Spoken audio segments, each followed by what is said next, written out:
In Memoriam, Epilog by Lord Alfred Tennyson. O true and tried, so well and long, demand not thou a marriage lay, in that it is thy marriage day, is music more than any song. Nor have I felt so much of bliss, since first he told me that he loved a daughter of our house, nor proved, since that dark day a day like this, though I since then have numbered o'er, some thrice 3 years, they went and came, remade the blood and changed the frame, and yet is love not less, but more, no longer caring to embalm, in dying songs a dead regret, but like a statue solid set, and moulded in colossal calm, regret is dead, but love is more, than in the summers that are flown, for I myself with these have grown, to something greater than before, which makes appear the songs I made, as echoes out of weaker times, as half but idle brawling rhymes, the sport of random sun and shade. But where is she, the bridal flower, that must be made a wife ere noon? She enters, glowing like the moon of Eden on its bridal bower.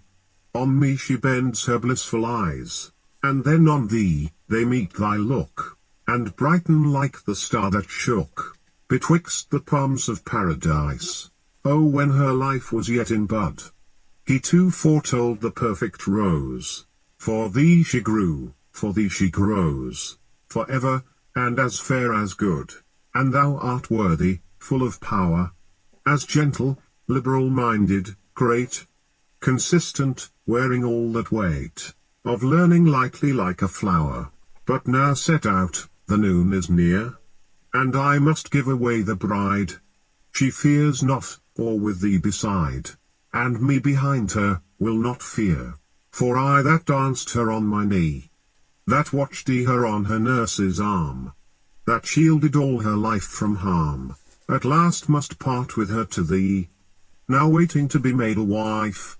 Her feet, my darling, on the dead, their pensive tablets round her head, and the most living words of life, breathed in her ear. The ring is on. The wilt thou answered, and again, the wilt thou asked, till out of twain, her sweet I will has made you one.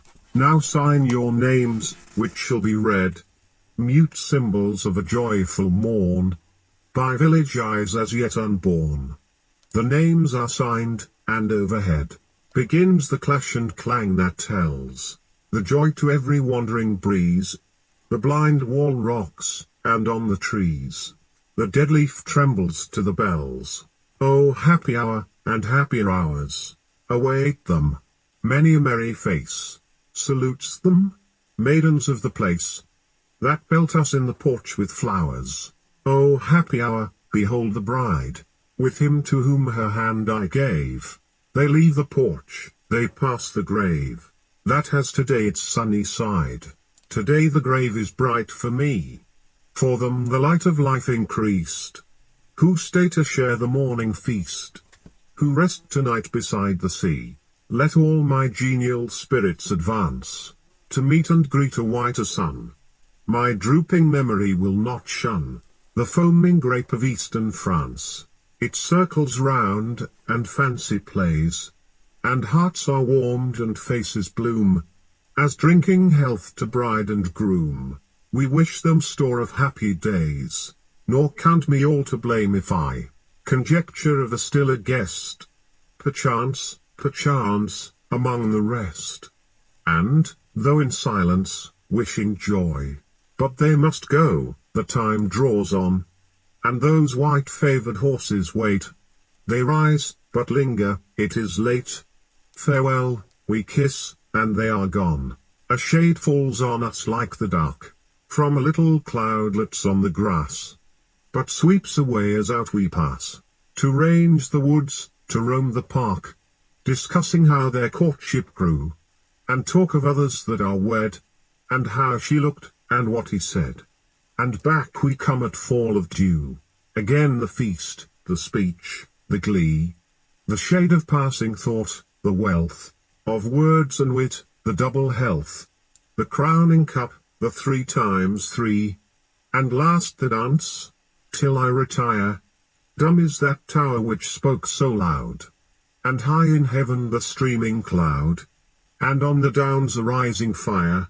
And rise, O moon, from yonder down, till over down and over dale, all night the shining vapour sail, and past the silent lighted town, the white-faced halls, the glancing rills, and catch at every mountain head, and o'er the friths that branch and spread, their sleeping silver throw the hills, and touch with shade the bridal doors, with tender gloom the roof, the wall, and breaking let the splendour fall, to spangle all the happy shores, by which they rest, and ocean sounds, and, star and system rolling past, a soul shall draw from out the vast, and strike his being into bounds, and, moved through life of lower phase, result in man, be born and think, and act and love, a closer link, betwixt us and the crowning race, of those that, eye to eye, shall look,